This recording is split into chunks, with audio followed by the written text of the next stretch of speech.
الحمد لله رب العالمين والصلاة والسلام على خاتم النبيين وعلى آله وأصحابه أجمعين أما بعد فاعوذ بالله من الشيطان الرجيم بسم الله الرحمن الرحيم وما أرسلنا من رسول إلا ليطاع بإذن الله صدق الله العظيم قال الله تبارك وتعالى في شان حبيبه الكريم إن الله وملائكته يصلون على النبي يا أيها الذين آمنوا صلوا عليه وسلموا تسليما الصلاة والسلام عليك يا سيدي يا رسول الله الصلاة والسلام عليك يا سيدي يا حبيب الله الصلاة والسلام عليك يا سيدي يا نبي الله وعلى آلك وصحابك يا سيدي يا نور الله. محترم بھائیوں اور بزرگوں اور میری محترم ماؤں بہنوں بیٹیوں، تبلیغ دین کی عالمی تنظیم تبلیغ اسلامی کے زیر انتظام عقیدے کو نکھارنے، اعمال کو سدھارنے، اخلاق کو سنوارنے اور دلوں کو چمکانے کے لیے آن لائن بیان کا سلسلہ جاری ہے، اور آج بھی اسی سلسلے میں آپ کی خدمت میں بیان پیش کیا جائے گا. صلو علی النبی صلی اللہ تعالی علیہ وآلہ وسلم. سیدنا شیخ نبھانی رحمۃ اللہ تعالی علیہ اپنی کتاب سعادت الدارین میں یہ روایت نقل فرماتے ہیں کہ اللہ تبارک و تعالی جل شانہ نے سیدنا حضرت آدم علی نبینا وعلیہ الصلاۃ والسلام کو پیدا فرمایا. جب آپ کی آنکھ کھلی تو وہ عرش پر پہنچی، اور ساکھ عرش پر، عرش کی پیشانی پر آپ نے لکھا ہوا ملاحظہ فرمایا: لا الہ الا اللہ محمد الرسول اللہ جل جلالہ وصلی اللہ تعالی علیہ وسلم. حضرت آدم علیہ السلام پہلے بشر ہیں. آپ نے جب عرش معلیٰ پر اللہ تعالیٰ کے ساتھ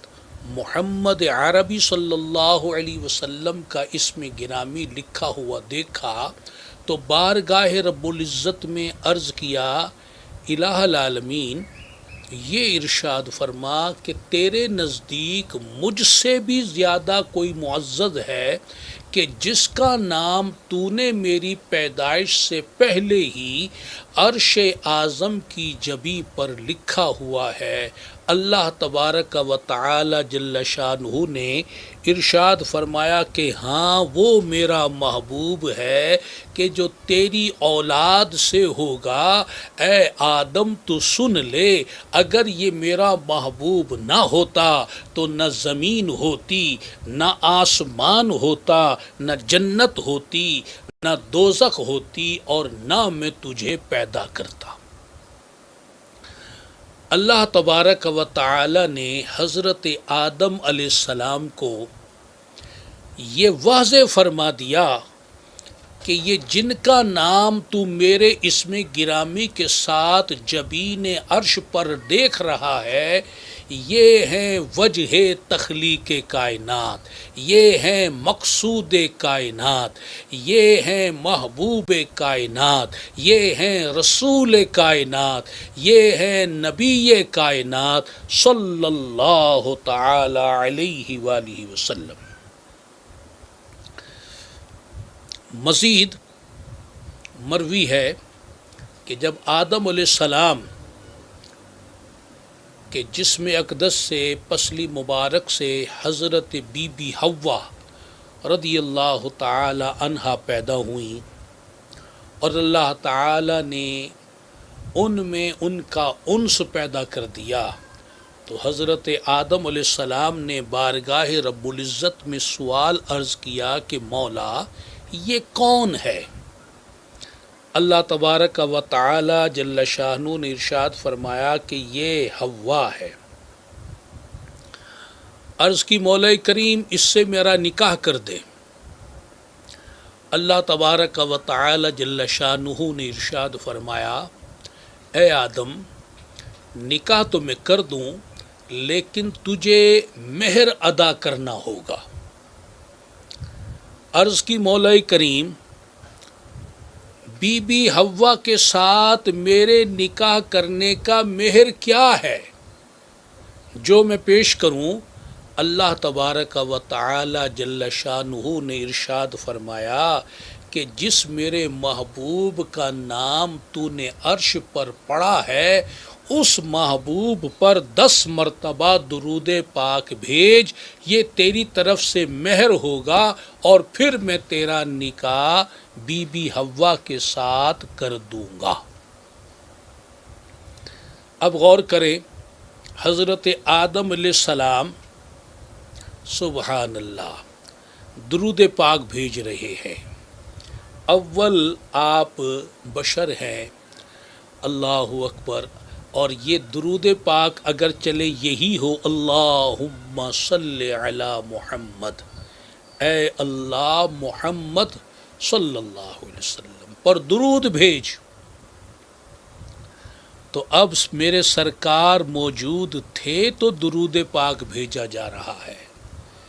ایک خیالی درود پاک تو نہیں۔ اور حدیثوں میں موجود ہے کہ سرکار صلی اللہ علیہ وسلم اول مخلوق ہیں، آپ کا نور اول مخلوق ہے۔ آدم علیہ السلام تو کیا جب کچھ نہ تھا مخلوق میں سے، موجودات میں سے، اللہ تبارک و تعالی نے اپنے محبوب کے نور کو پیدا فرمایا، وہ نور موجود تھا اور آدم علیہ السلام اسی نور پر، اسی اول مخلوق پر آپ نے درود پاک بھیجا۔ اب آدم علیہ السلام جو ہے اور بی بی حوا جو ہے وہ تو پیدا ہونے کے بعد درود و سلام پڑھ رہے ہیں، تو پھر آپ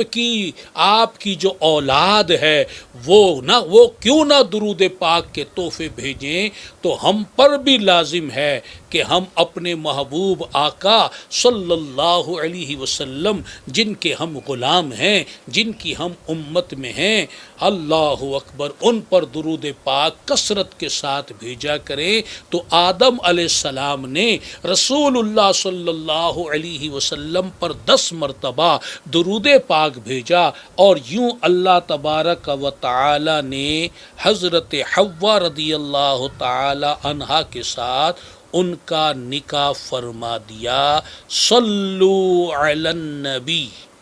صلی اللہ تعالی علیہ وآلہ وسلم۔ میرے محترم بھائیوں اور بزرگوں اور میری محترم ماؤں، بہنوں، بیٹیوں، اللہ تعالی کا ایک بار پھر فضل و احسان ہو گیا کہ ہمیں جیتے جی اپنے محبوب کی آمد کا مہینہ عطا فرما دیا۔ یہ مہینہ جب دنیا میں آتا ہے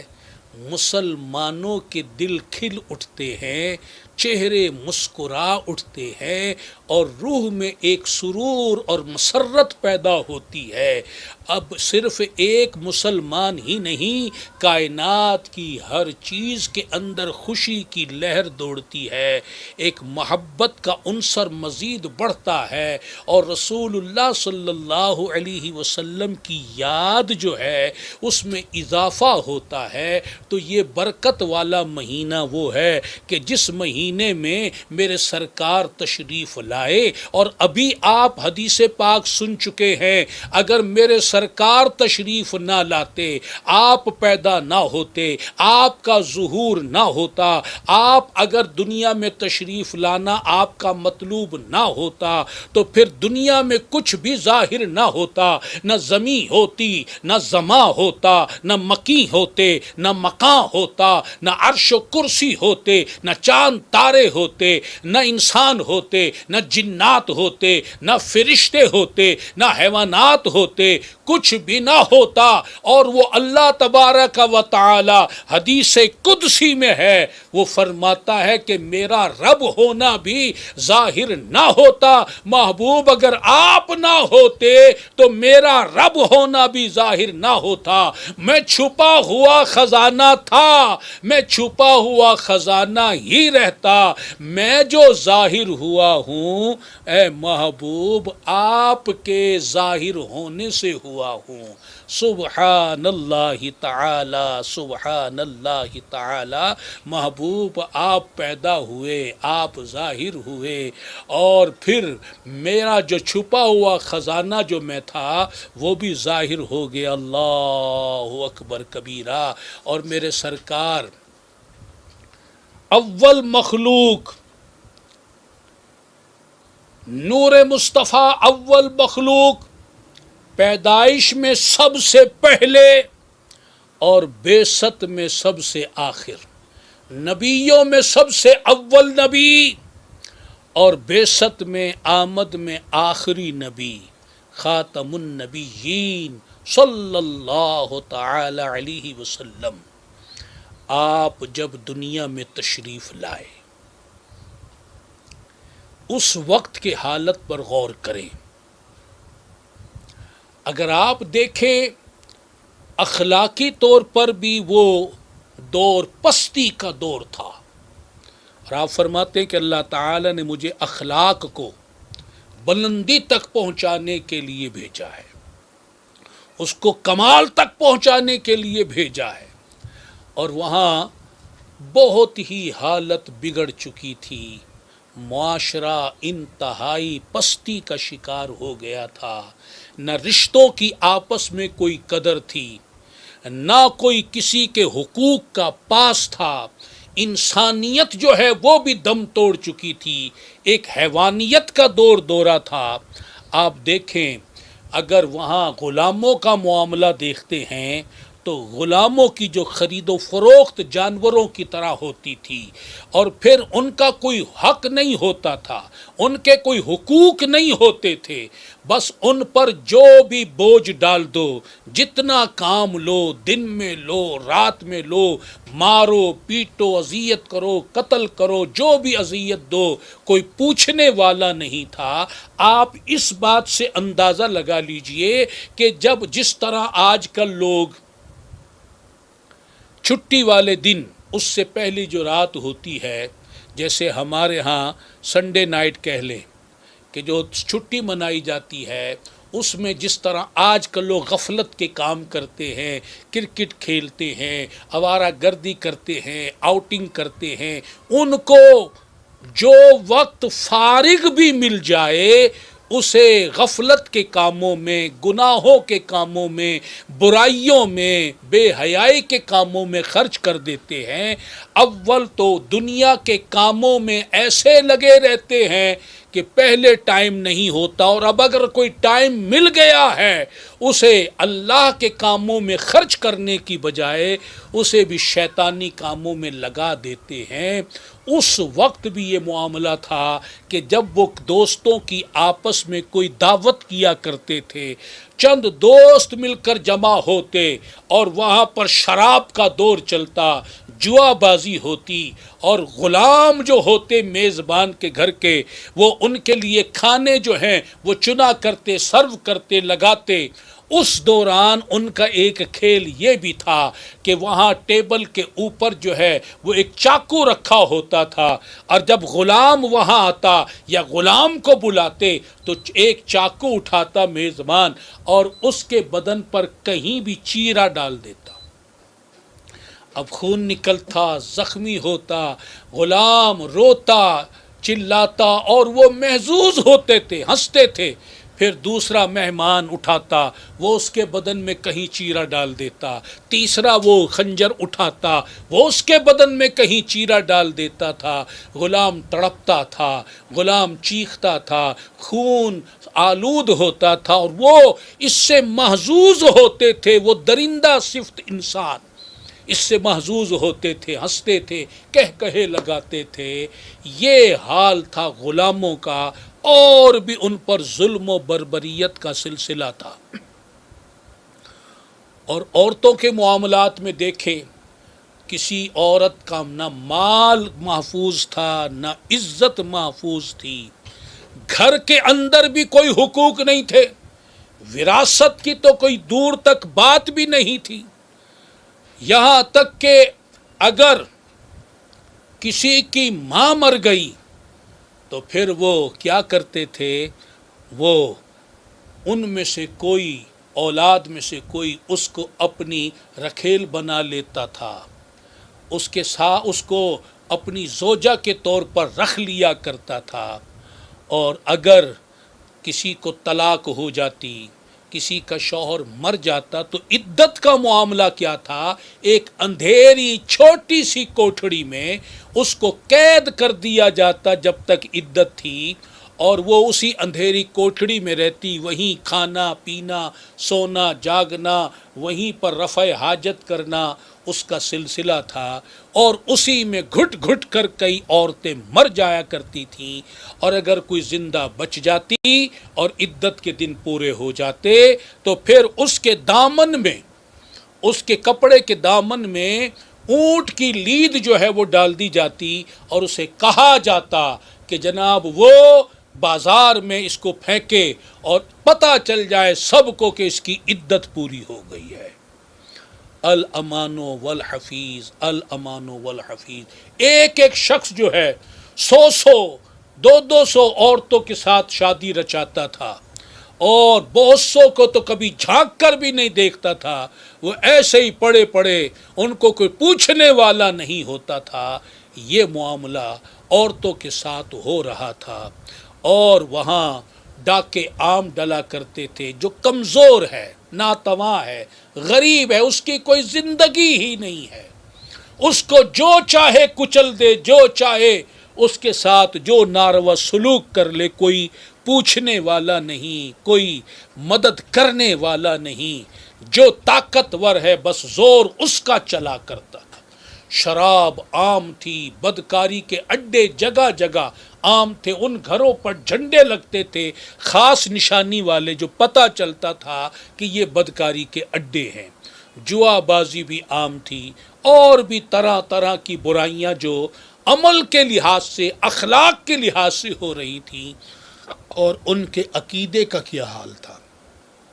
اپنے ہاتھ کے بنائے ہوئے بتوں کو پوجا کرتے تھے، پتھروں کو پوجتے تھے، درختوں کو پوجتے تھے، چاند سورج کو پوجتے تھے۔ وہ اسی طرح دیگر موجودات کی پوجا پاٹ کرتے تھے، اللہ کو بھول بیٹھے۔ اللہ کے رسول جو آتے رہے مختلف زمانوں میں، ان کے پیغام کو بھول بیٹھے۔ وہ بندہ جو بندہ تھا، وہ بندہ ہونا بھول بیٹھا، خود خدا بن کر بیٹھ گیا، اور ان کے عقیدے جو ہیں انتہائی طور پر بگڑ گئے، کفر میں مبتلا، شرک میں مبتلا ہو گئے، کچھ دہریے بن گئے، اور یوں عقیدے ان کے بگڑ گئے۔ ان حالات میں اللہ تعالی نے اپنے محبوب صلی اللہ علیہ وسلم کو مکۃ المکرمہ میں مبعوث فرمایا۔ آپ کس لیے آئے؟ مکارم اخلاق کی تکمیل کے لیے آئے۔ آپ لوگوں کی بد عقیدگی کو ختم کرنے کے لیے آئے۔ آپ شرک کو، کفر کو مٹانے کے لیے تشریف لائے۔ آپ کمزوروں کا سہارا بن کر تشریف لائے۔ آپ انسانیت کو زندہ کرنے کے لیے تشریف لائے۔ آپ عورتوں کو، مردوں کو، کمزوروں کو، غریبوں کو ان کا مقام، ان کا مرتبہ، ان کا حقوق، ان کے حقوق دینے کے لیے آئے۔ باپ کو باپ کا مرتبہ، بھائی کو بھائی کا مرتبہ، بیٹے کو بیٹے کا مرتبہ، بیوی کو بیوی کا مرتبہ، اور شوہر کو شوہر کا مرتبہ، ماں کو ماں کا مرتبہ، بہن کو بہن کا مرتبہ کس نے دیا؟ یہ رسول اللہ صلی اللہ علیہ وسلم کی آمد کا نتیجہ، ثمر اور مقصد ہے کہ آپ نے حقوق عطا کیے، غلاموں تک کے حقوق، یہاں تک کہ جانوروں تک کے حقوق بیان فرمائے۔ جانور، وہ دین، وہ اسلام، وہ اللہ کے محبوب جو غلاموں اور جانوروں اور کمزوروں تک کے حقوق بیان کریں۔ اور قرآن کے ذریعے، سنت کے ذریعے کوئی زندگی کا ایسا شعبہ نہیں جس کی رہنمائی نہ فرمائی ہو۔ ہر شعبے کے لیے، قیامت تک آنے والے ہر معاملے کے لیے سیرت رسول میں، سنت رسول میں، حدیث رسول میں، قرآن رسول میں، شریعت رسول میں صلی اللہ علیہ وسلم اس کا بہترین حل موجود ہے۔ تو پھر ہم کیوں نہ کہیں رب سے بندوں کو ملانے آ گئے ہیں مصطفیٰ، اور جہالت کو مٹانے آ گئے ہیں مصطفیٰ۔ ڈھونڈتی تھی آدمیت ایک اپنا رہنما، راستہ سیدھا دکھانے آ گئے ہیں مصطفیٰ۔ بجھ گیا آتش کدا اور زلزلہ برپا ہوا، کفر کو نیچا دکھانے آ گئے ہیں مصطفیٰ۔ یہ صدا آتی تھی کعبہ کے در و دیوار سے، ایک ایک بت کو گرانے آ گئے ہیں مصطفیٰ۔ آمد آقا پہ عاجز کیا سما ہے مرحبا، اس وقت کو بھی یاد کرو۔ ارے آج 1400 برس کے بعد بھی جب ان کی آمد کے دن آتے ہیں، مسلمانوں کے گھروں پر جھنڈے لہراتے ہیں، چراغاں ہو جاتا ہے، غریبوں کو لنگر تقسیم کیے جاتے ہیں، درود خوانی کی محفلیں سجتی ہیں، نعت خوانی کی محفلیں سجتی ہیں، میلاد کے اجتماع منعقد ہوتے ہیں، جلوس سرکار کی آمد کی خوشی کے نکالے جاتے ہیں۔ آج 1400 برس ہو گئے، خوشی کا یہ عالم ہے جب میرے سرکار صلی اللہ علیہ وسلم اس دنیا عالم گیتی میں تشریف لائے تھے، اس دنیا عالم آب و گل میں تشریف لائے تھے۔ اس وقت جشن کا عالم کیا ہوگا، خوشی کا عالم کیا ہوگا۔ ایک ابلیس کے سوا ہر ایک جشن منا رہا تھا، ہر ایک جشن منا رہا تھا، ہر ایک خوشیاں منا رہا تھا، ہر ایک شاداں فرحاں تھا۔ آمد آقا پہ عاجز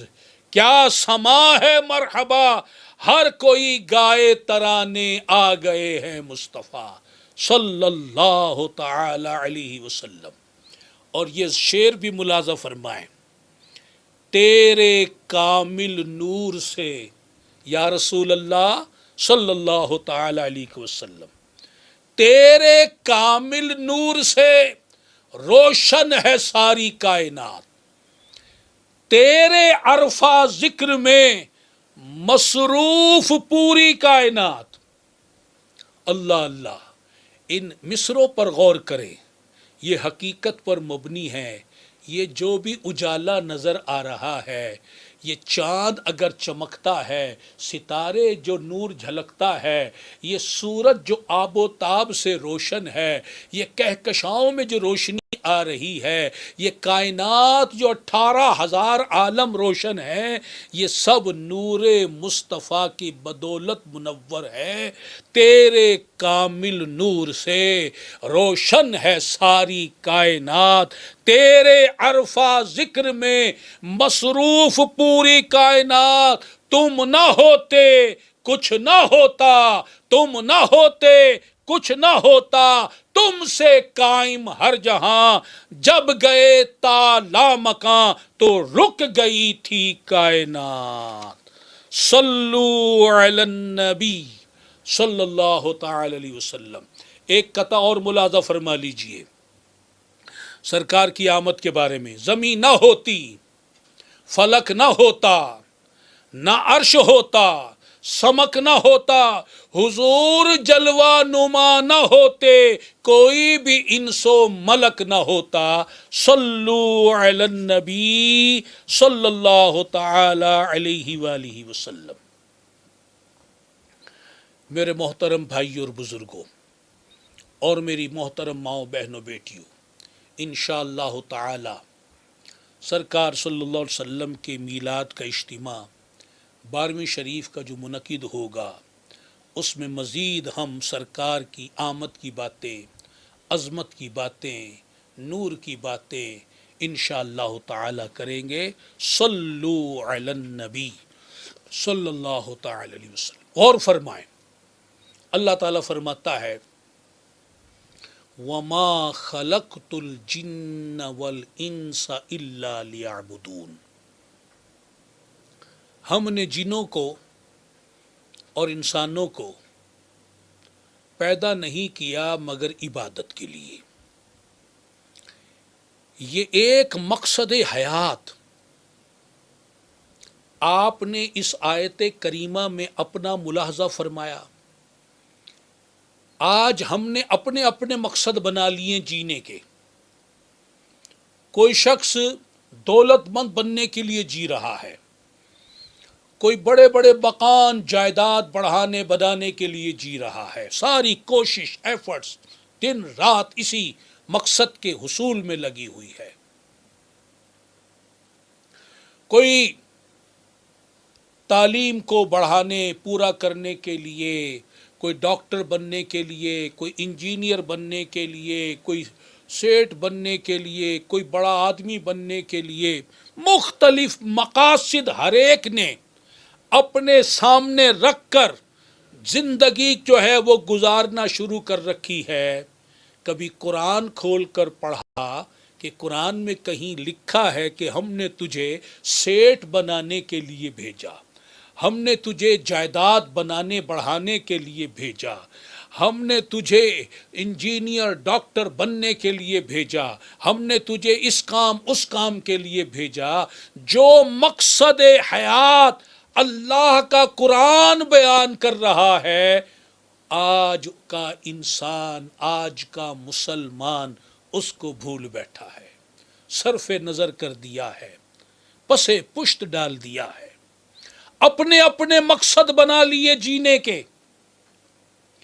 صوفیہ کرام نے جو تعلیم دی، الہی انت مقصودی وردا کا مطلوبی، کہ بس اس کو مشن بنا لو کہ مولا تو ہی میرا مقصود ہے، تو ہی میرا مطلوب ہے، اور میرے جینے کا مقصد تجھے راضی کرنا ہے۔ آج یہ مقصد دور دور تک دکھائی نہیں دے رہا، اور مفسرین کرام رحمہم اللہ تعالی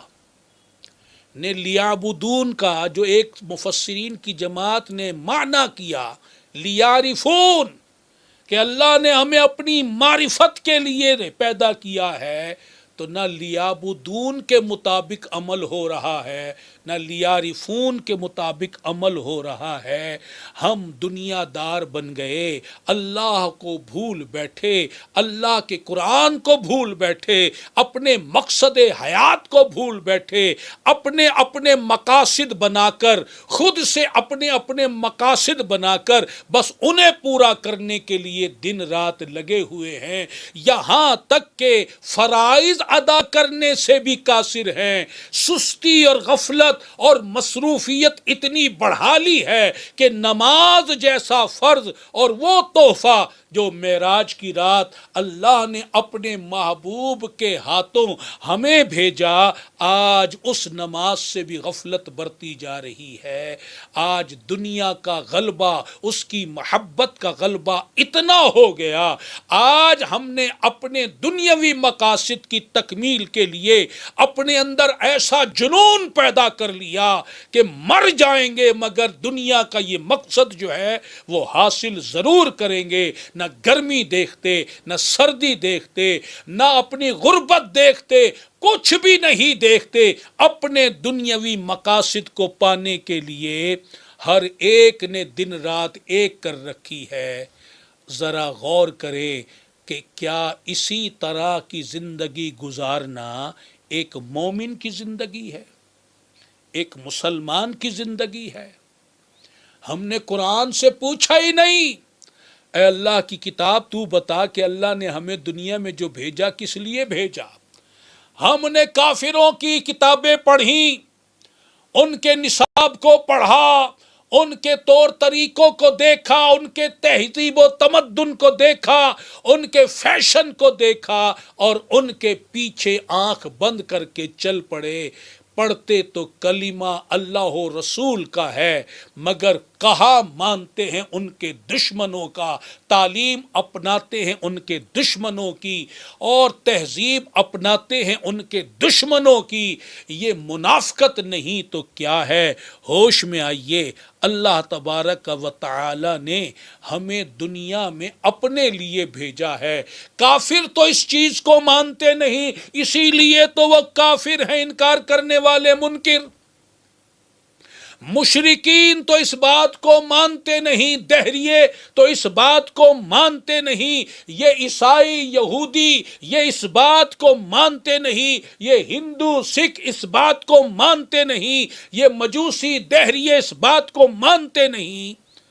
تو ہم تو مسلمان ہیں، قرآن کو ماننے والے ہیں، رسول کو ماننے والے ہیں. ہم بھی اگر ان کی طرح غافل ہو جائیں اور اس سبق کو بھلا دیں جو اللہ نے قرآن میں ہمیں دیا ہے تو یہ کتنی ہلاکت والی بات ہوگی. ہوش میں آئیے، اپنے مقصد حیات پر غور کیجیے. ہم اللہ کے عبد ہیں، بندے ہیں. میرے بھائی، میری بہنیں، میرے بیٹے، میری مائیں، میری بیٹیاں غور کریں. ہم کسی کے باپ بعد میں ہیں، کسی کے بھائی بیٹے بعد میں ہیں، ہم کسی کی بیٹی ماں بہن بیوی بعد میں ہیں، لیکن اللہ کے بندے پہلے ہیں اور اللہ کا حکم بھی پہلے ہے، اللہ کی اطاعت بھی پہلے ہے، اللہ تبارک و تعالی کا فرمان بھی پہلے ہے. لیکن اب ہم نے الٹی چال چلی ہوئی ہے. ہم لوگوں کی بات کو تو اولیت دیتے ہیں لیکن اللہ و رسول جل جلالہ و صلی اللہ تعالی علیہ وسلم کی بات کو معاذ اللہ پسے پشت ڈالتے ہیں، ٹال مٹول سے کام لیتے ہیں، اہمیت نہیں دیتے. استغفر اللہ، معاذ اللہ. تو میرے محترم بھائی اور بزرگوں، میرے سرکار اللہ کی یاد دلانے کے لیے، بندے کا اللہ سے رابطہ مضبوط کرنے کے لیے، بندوں کو رب سے ملانے، اس کی عبادت پر لگانے، اس کی رضا کا خوگر بنانے، بس بندہ بس اب رب کو ہی یاد کرے. صبح بھی، شام بھی، دن بھی، رات بھی، اٹھے بھی، بیٹھے بھی، کھڑے بھی، لیٹے بھی، چلتے بھی، مقیم کی حالت میں بھی وہ اللہ کو یاد کرتا رہے. ایسی بندگی سکھانے کے لیے میرے سرکار دنیا میں تشریف لائے. آپ اولیاء اللہ رحمہم اللہ تعالی کی سیرت کا مطالعہ فرمائیں، وہ سرکار کے فرمان کو سمجھے، وہ سرکار کے حکم پر چلنے لگے، اور آپ ان کی زندگی میں اللہ کی یاد کو دیکھیں گے، ذکر خدا کو دیکھیں گے، عبادت الہی کو دیکھیں گے، شوق الہی کو دیکھیں گے، عشق الہی کو دیکھیں گے، محبت الہی کو دیکھیں گے، اور اللہ کی فرما برداری کو دیکھیں گے۔ وہ ایسا کیوں کر رہے ہیں؟ اس لیے کہ وہ رسول اللہ صلی اللہ علیہ وسلم کی پیروی کر رہے ہیں، اطاعت کر رہے ہیں۔ جو میرے نبی کی اطاعت کرتا ہے وہ اللہ تعالی کا عبادت گزار بن جاتا ہے، فرما بردار بن جاتا ہے، اطاعت گزار بن جاتا ہے، مقرب ہو جاتا ہے، محبوب ہو جاتا ہے۔ اس کا مقصد حیات دنیا نہیں ہوتی، دنیا کی جاہ و حشمت نہیں ہوتی، دنیا کے عہدے منصب نہیں ہوتے، دنیا کی چمک دمک پر وہ فدا نہیں ہوتا، بلکہ اس کا دل، اس کی روح، اس کا رواں رواں پکارتا ہے، الہی انت مقصودی و رضا کا مطلوبی۔ اے اللہ، میرا جینے کا مقصد، میرے دنیا میں آنے کا مقصد، میرے دنیا میں رہنے کا مقصد، میرے دنیا سے جانے کا مقصد بس تو ہی تو ہے، تو ہی تو ہے، اور میں تو تیری رضا کا طالب ہوں، مجھے کسی اور کی پرواہ نہیں۔ اگر تیری رضا پانے میں یہ ساری دنیا، سارا جہان، یہ ساری مخلوق میرے خلاف ہو جائے، مجھے پرواہ نہ ہوگی، میں تو صرف تجھے راضی کرنا چاہتا ہوں، اور اگر تو راضی ہو گیا تو بس مجھے میرا مقصد مل گیا، مجھے میرا مطلب مل گیا، میرا جینے کا مقصد مجھے مل گیا، میں کامیاب ہو گیا۔ اور اگر میں سب کچھ کروں اور تو راضی نہ ہو تو میں برباد ہو گیا، میں ہلاک ہو گیا۔ بس یہی ذوق و شوق، یہی عشق و محبت اپنے اندر پیدا کرنا، یہی سرکار کی آمد کا مرکزی مقصد ہے۔ سرکار اسی لیے دنیا میں آئے کہ اللہ کی محبت کو لوگوں کے دلوں میں ڈالا جائے، اللہ کے عشق کو لوگوں کے دلوں میں ڈالا جائے، اللہ کی عقیدت کو، محبت کو ڈالا جائے، عبادت کا شوق ان کے اندر ڈالا جائے، ان کی توجہ، ان کا دھیان، ان کا خیال، ان کی سوچ، ان کی فکر، ان کا ذہن، ان کا دل، وہ اللہ کی طرف مائل ہو جائے، اور اللہ اللہ ہی ان کے زبان پر بھی رہے، دلوں میں بھی رہے۔ تو سرکار صلی اللہ تعالی علیہ وآلہ وسلم یہ سبق پڑھانے کے لیے تشریف لائے۔ اور اگر آج پھر پہلے جیسا ماحول بن جائے، کمزوروں کو دبایا جائے، ناتوانوں کے اوپر وزن ڈالا جائے، بوجھ ڈالا جائے، ان کو غلام بنا لیا جائے، ماں باپ کی کوئی توقیر نہ رہے، بہن بھائیوں کی آپس کے اندر رشتہ داری نہ رہے، مطلب کہ رشتہ داریاں بن جائیں، اور اسی طرح نہ کسی کی عزت محفوظ ہو، نہ کسی کا مال محفوظ ہو، بدکاری کے اڈے قائم ہو جائیں، جوا کے اڈے قائم ہو جائیں، شراب کے اڈے قائم ہو جائیں، اور وومن مارچ کے ذریعے اسلام کا مذاق اڑایا جائے، ٹرانسجینڈر کے ذریعے اللہ کے عذاب کو دعوت دی جائے، اور طرح طرح سے اسلام مخالف کام کھلے عام کیے جائیں،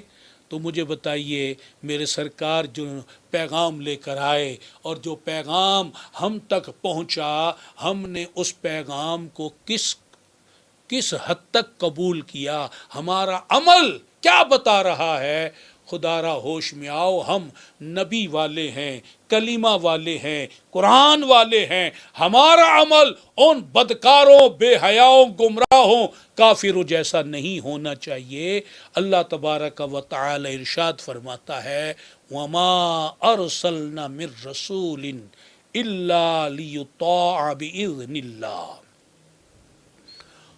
اور ہم نے کوئی رسول نہیں بھیجا، صرف محبوب پاک کی بات نہیں، آدم علیہ السلام سے لے کر عیسیٰ علیہ السلام تک جتنے نبی رسول آئے، سب کی بات کر رہے ہیں، اللہ تعالیٰ سب کی بات کر رہا ہے، اور اپنے محبوب کی بھی بات فرما رہا ہے کہ ہم نے کوئی رسول نہیں بھیجا مگر اس لیے کہ اس کی فرما برداری کی جائے، اس کا کہا مانا جائے۔ وہ جس چیز کو حرام کہہ دے ادھر قدم نہ بڑھایا جائے، ادھر آنکھ بھی نہ اٹھائی جائے، وہ کام ہرگز ہرگز نہ کیا جائے، اور جس چیز کی اجازت دے دے، جس چیز کا حکم دے دے، اس کے کرنے میں کوئی سستی اور غفلت نہ کی جائے۔ اللہ تعالیٰ فرما رہا ہے یہ جو محبوب کے تم جشن منا رہے ہو، خوشی کی خوشیاں منا رہے ہو، میرے محبوب سے محبت کا اظہار کر رہے ہو، یہ بات بھی سن لو، میرے محبوب کو، میں نے اپنے محبوب کو اس لیے بھیجا ہے کہ ان کی بات تو درخت بھی مانتے ہیں، پتھر بھی مانتے ہیں، ان کی بات تو چاند بھی مانتا ہے، ستارے بھی مانتے ہیں، سورج بھی مانتا ہے، جبریل بھی مانتا ہے، سارے فرشتے مانتے ہیں، ساری کائنات مانتے ہیں، اور مجھے محبوب ہیں یہ جو فرماتے ہیں، یہ جو میری بارگاہ میں عرض کرتے ہیں، میں بھی ان کی بات مانتا ہوں۔ اے مسلمانوں، میں نے تمہیں ایسا محبوب دے دیا کہ جس کی کائنات کا ذرہ ذرہ جس کی بات مان رہا ہے، تم ان کی بات نہ ٹھکرانا۔ میں نے ان کو اس لیے بھیجا کہ تم ان کی اطاعت کرو، جب ذرہ ذرہ ان کا کہا مان رہا ہے، ان کا مطیع و فرما بردار ہے، ان سے محبت رکھتا ہے، ان کی غلامی پہ فخر کرتا ہے، تو پھر تم نے ان کی نافرمانی نہیں کرنی۔ دنیا داروں کے پیچھے لگ کر، دولت کے نشے میں آ کر، اقتدار کے نشے میں ڈوب کر، کفار و مشرکین میرے دشمنوں کے پیچھے لگ کر میرے نبی کی عظمت کو، میرے نبی کی شان و شوکت کو اپنے ذہنوں سے نہ اتار دینا۔ یہ اتنی عظمت والے ہیں کہ کائنات کی ہر شے ان کی اطاعت کر رہی ہے، فرما برداری کر رہی ہے۔ جب یہ محبوب تمہارے درمیان آئیں تو تم نے بھی ان کا کہا ماننا ہے۔ یہ قرآن کی آیت صحابہ نے سنی، بتاؤ انہوں نے اطاعت کی، فرما برداری کی یا نہیں، غلامی کی یا نہیں؟ انہوں نے تو ان کے اوپر اپنے تن من دھن لٹا دیا، اپنا گھر بار لٹا دیا، مکہ جیسا آبائی شہر جو صدیوں سے ان کا آبائی وطن تھا، اس کو قربان لٹا دیا، چھوڑ دیا، اپنی یہاں تک کہ ان پر اپنی جانوں کے نذرانے پیش کر دیے۔ ذرا تابعین کی بات دیکھو، ذرا تبا تابعین کی بات دیکھو، ائمہ کرام کی دیکھو، بزرگان دین کی دیکھو، اسی طرح اولیاء کاملین کی دیکھو، علماء صادقین کی دیکھو، مومنین کاملین کو دیکھو، ہر ایک ان پر فدا ہے، ان کی اطاعت کر رہا ہے، ان کی غلامی میں رہنا اپنے لیے اعزاز سمجھ رہا ہے، ان کے دین پر، شریعت پر چلنا اپنے لیے فخر سمجھتا ہے۔ اور آج ہم اپنے گریبانوں میں جھانکیں، کیا ہم سنت رسول، شریعت رسول، دین رسول، قرآن رسول، فرمان رسول، حکم رسول صلی اللہ علیہ وسلم کو ہم کتنی اہمیت دے رہے ہیں؟ آج اگر کوئی بھائی، کوئی بہن، کوئی بیٹی فیشن میں مبتلا ہو، رسول اللہ کے دشمنوں کے فیشن میں، اور اسے کہا جائے کہ جس نبی سے تم پیار کرتے ہو اس کی شریعت تو یہ کہتی ہے، تو وہ بھائی بہن بیٹی سن کے ہنس دیتے ہیں، ٹال دیتے ہیں، کرتے وہی ہیں جو دشمنان رسول کا فیشن ہے۔ اب ایک مثال لے لیجئے کہ میرے سرکار صلی اللہ علیہ وسلم نے مردوں کو کہا کہ داڑھی بڑھاؤ، مونچھیں پست کرو،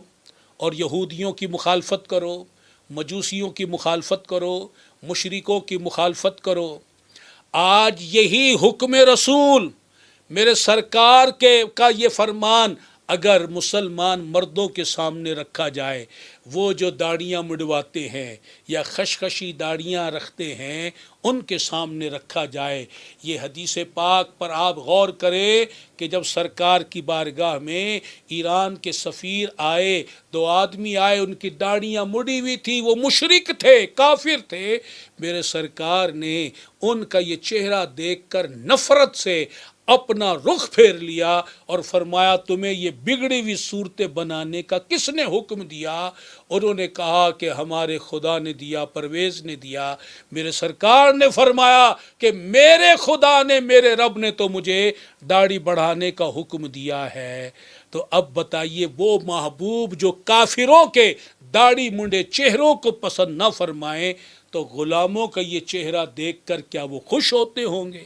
آپ خوش ہوتے ہیں ایسے چہرے دیکھ کر، کیونکہ یہ یہودیوں کے چہرے ہیں، عیسائیوں کے چہرے ہیں، ہندوؤں کے چہرے ہیں، مجوسیوں کے چہرے ہیں، یہ نبی کی سنت والا چہرہ نہیں ہے۔ تو اگر اب آپ اپنی محبت کا پیمانہ لیں اور غور کریں، میرے اللہ نے فرمایا کہ میں نے اپنے رسول کو بھیجا کہ ان کی اطاعت کی جائے، فرما برداری کی جائے، وہ جو دین لے کر آئے اس دین کو قبول کیا جائے، وہ جو قرآن لے کر آئے، وہ جو توحید لے کر آئے، وہ جو رسالت لے کر آئے، ان کے ہر حکم کو قبول کیا جائے۔ اب ہم میں سے بھائی غور کریں کہ وہ اپنے چہرے پر ہاتھ پھیرے اور بتائے یہ محبت کی نشانی کہاں ہے۔ دوسری بات، وہ خواتین جو بے پردگی کا مظاہرہ کرتی ہیں، میرے سرکار صلی اللہ علیہ وسلم نے تو وہ صحابی جو نابینا صحابی ہیں، وہ جب تشریف لائے تو خواتین کو جو آپ کی ازواج میں سے بھی تھی ان کو پردے کا حکم دیا اور فرمایا، جب انہوں نے کہا کہ یہ تو نابینا ہے، فرمایا یہ نابینا ہے، تم تو نابینا نہیں۔ پردے کا حکم دیا قرآن نے بھی، حدیث میں بھی۔ اور آج خواتین جو ہیں اس کلچر کو نبھانے کے لیے کہ جہاں بے حیائی عروج پر ہے، بے غیرتی عروج پر ہے، جو ٹرانسجینڈر سے بھی آگے نکل گئے ہیں، ان لوگوں کے پیچھے لگے ہوئے ہیں اور بے پردگی، بے حیائی کا مظاہرہ کر رہے ہیں، اور لباس چھوٹا، کم، باریک، چست پہن کر فخر کرتی ہیں کہ نہ جانے ان کو کیا مل رہا ہے۔ یہ تو اللہ کی لعنت والا کام ہو رہا ہے۔ اس طرح تو اللہ کی لعنت ملتی ہے، عزت نہیں ملتی، شرافت نہیں ملتی۔ تو اب مجھے بتائیں، اگر آج کسی مسلمان بے پردہ خاتون کو قرآن کا حکم سنایا جائے، نبی کا فرمان سنایا جائے تو وہ اس کو کتنا قبول کرے گی؟ چلے آج جو میری مائیں، بہنیں، بیٹیاں مجھے سن رہی ہیں وہ آج بے پردگی سے توبہ کریں، جو بے پردگی کا مظاہرہ کرتی ہیں، اور آج 12ویں شریف کے مہینے کی آمد کی خوشی میں یہ عزم کر لے کہ ہم پردے کی پابندی کریں گی اور شریعت کے مطابق زندگی گزاریں گی انشاءاللہ تعالی۔ اسی طرح مرد حضرات وہ بھی آج نیت کرے، جو مجھے سن رہے ہیں کہ جن کے داڑیاں نہیں ہیں یا خشخشی داڑیاں ہیں، حضور کی سنت کے مطابق، شریعت کے واجب کے حکم کے مطابق نہیں ہیں، وہ نیت کر لے کہ سرکار کی اس آمد کے مہینے کی خوشی میں ہم پوری مسنون داڑھی رکھیں گے اور اپنی بقیہ زندگی شریعت کے مطابق گزاریں گے انشاءاللہ تعالی۔ تبلیغ دین کی عالمی تنظیم تبلیغ اسلامی ہمیں یہی فکر دے رہی ہے، اس کا تبلیغی مقصد یہی ہے کہ ہم سب دین کی فکر کرنے والے، دین پر عمل کرنے والے اور دین اسلام کی تبلیغ کرنے والے اللہ تعالیٰ کے پسندیدہ بندے اور نبی پاک صلی اللہ علیہ وسلم کے سچے غلام بن جائیں۔ تو آپ تبلیغ اسلامی کے اس دینی ماحول سے وابستہ ہو جائیں،